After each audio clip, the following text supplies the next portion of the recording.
Hello everyone, welcome to this EPH class. Hi guys, class 9 मा को chapter first मा हामीले योभन्दा अघिल्लो टपिक्सहरुमा पपुलेसन एजुकेसन त्यसैगरी हामीले हेल्थ एजुकेसन को बारेमा स्टडी गर्यौं। अब आज चाहिँ हामी इन्भाइरोमेन्ट एजुकेसन र त्यसको इम्पोर्टेन्स को बारेमा पढ्न गइरहेका छौं। अब इन्भाइरोमेन्ट भनेको के हो, मिनिङ अफ इन्भाइरोमेन्ट को बारेमा कुरा गरौं। अब see the diagram या भनौं यो डिस्क्रिप्सन हेर। The term environment has been derived from the French word environ, which means wind circuit or the layer of wind. अब इन्भाइरोमेन्ट भन्ने वर्ड चाहिँ फ्रेन्च वर्ड इन्भिरोन बाट आएको हो है। इन्भिरोन को मिनिङ के हुन्छ रे भन्दा विन्ड सर्किट, हावाको बाटो या हावाको एउटा लेयर भन्ने कुरा हुन्छ। अब environment word, the term environment implies all the external factors living and non-living, material and non-material which surround mankind. भन्नुको अर्थ यो इन्भाइरोमेन्ट वर्डले अब सबै कुराहरूलाई जनाउँछ। एक्सटर्नल फ्याक्टर्सहरू सबै पर्छ, जस्तै हामी भन्दा बाहिरका जे छन्, चाहे त्यो लिभिङ होस्, चाहे त्यो नन लिभिङ होस्, चाहे त्यो मेटेरियलले बनेका होस् या मेटेरियलले नबनेका हुन्, जसले हामीलाई सराउन्ड गरिरहेको हुन्छ, त्यो सबै कुरालाई हामी इन्भाइरोमेन्ट भन्छौं। अब अर्को हिसाबले environment refers to surrounding including physical, biological and socio cultural elements. अब यो वर्डहरू इन्भाइरोमेन्टमा आइरहन्छन् है तिमीहरूको। फिजिकल भन्नुको अर्थ नन लिभिङ थिङ्सको कुराहरू भयो। इन्भाइरोमेन्टमा त्यस्तो सराउन्डिङ, इन्भाइरोमेन्टले त्यस्तो सराउन्डिङलाई बुझाउँछ जसमा फिजिकल कुरा भनेको नन लिभिङ थिङ्स हुन्छ, त्यो फिजिकल भयो। बायोलोजिकल भनेको लिभिङ थिङ्स हुन्छ र सोसियो कल्चरल एलिमेन्ट्स भनेको सोसाइटीका एलिमेन्ट्सहरू, जस्तै हामीले भनेका कल्चर, कस्टम, ट्रेडिसन, जात्रा, फेस्टिभल्स, रीतिज, रिचुअल्स सबै कुराहरू चाहिँ इन्भाइरोमेन्ट अन्तर्गत नै पर्छ। अब it is the sum of all external and internal conditions under which we survive. भन्नुको अर्थ हामी चाहिँ जुन ठाउँमा बस्छौं त्यसका सबै बाहिरी र भित्री तत्त्वहरू सबैलाई यसले के गर्छ, इन्क्लुडिङ गर्छ। अब यो धेरै इम्पोर्टेन्ट फ्याक्टर्स हो, किनकि हामी इन्भाइरोमेन्टमै बस्छौं र यसले हाम्रो reproduction, survival, growth, development, adaptation, mobility of organism सबैलाई के गर्छ भन्दाखेरि अफेक्ट गर्छ।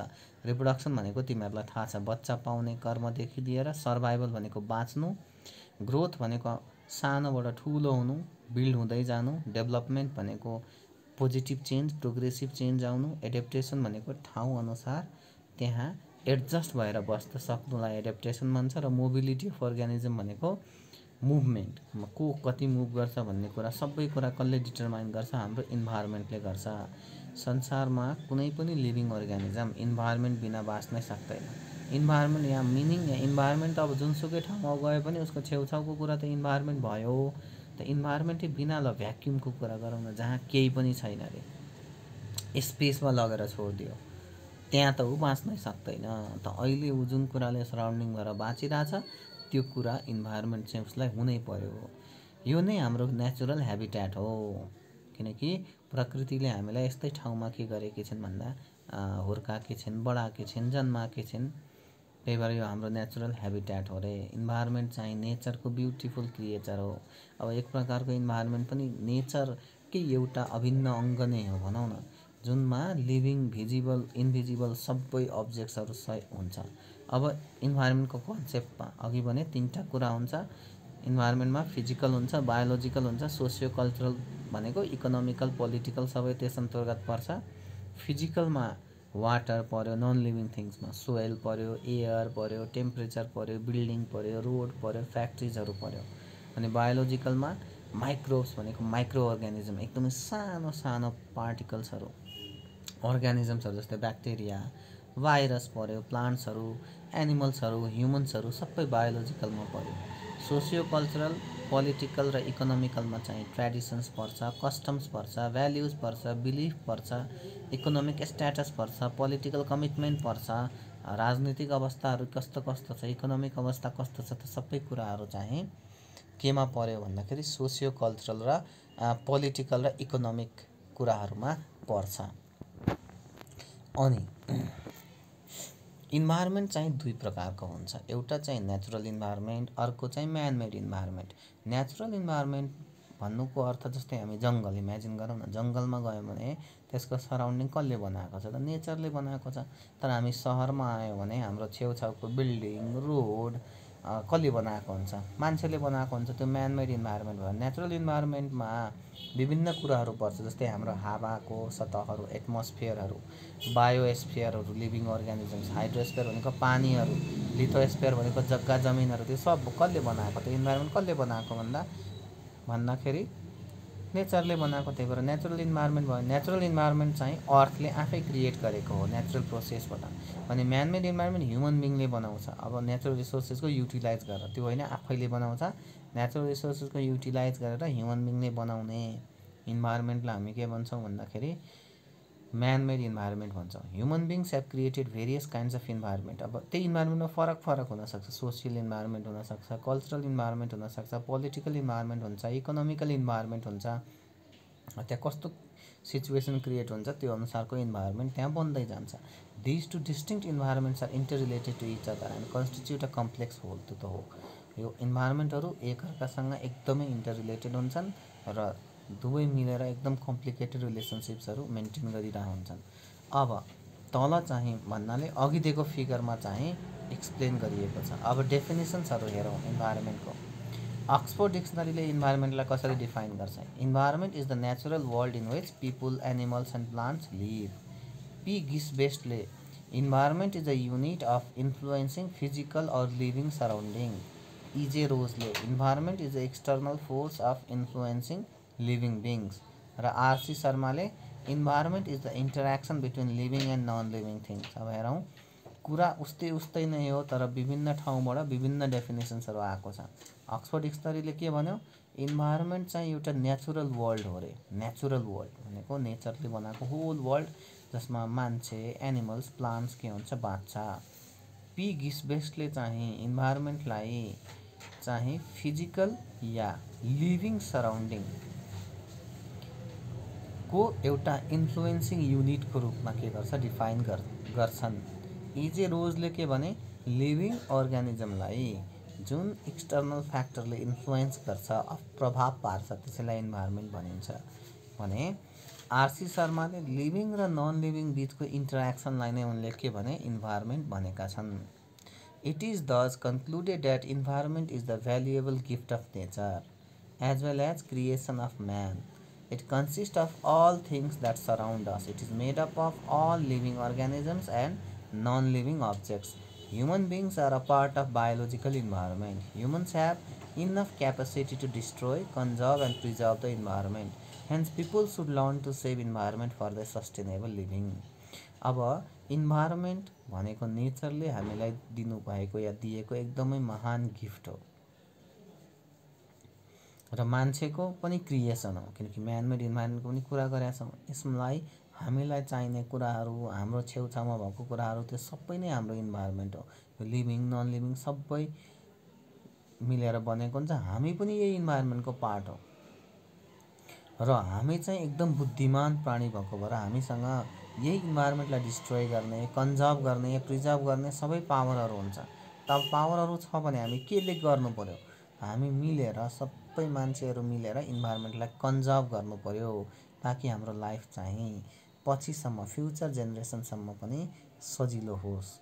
अब मिनिङ अफ इन्भाइरोमेन्ट एजुकेसनको बारेमा, अब हामीले हेल्थ एजुकेसनको बारेमा पढ्यो, अनि पपुलेसन एजुकेसनको बारेमा पढ्यो। अब आज हामी इन्भाइरोमेन्ट एजुकेसनको बारेमा पढ्छौँ। Environmental education is the educational process that teaches us ways to keep our surroundings clean and preserve the components of environment. Environmental education चाहिँ त्यस्तो खालको एजुकेसनल प्रोसेस हो रे जसले हाम्रो इन्भाइरोमेन्टलाई क्लिन बनाउनलाई र इन्भाइरोमेन्टका कम्पोनेन्ट्सहरूलाई प्रिजर्भ गर्नलाई के गर्छ? मद्दत पुर्याउँछ।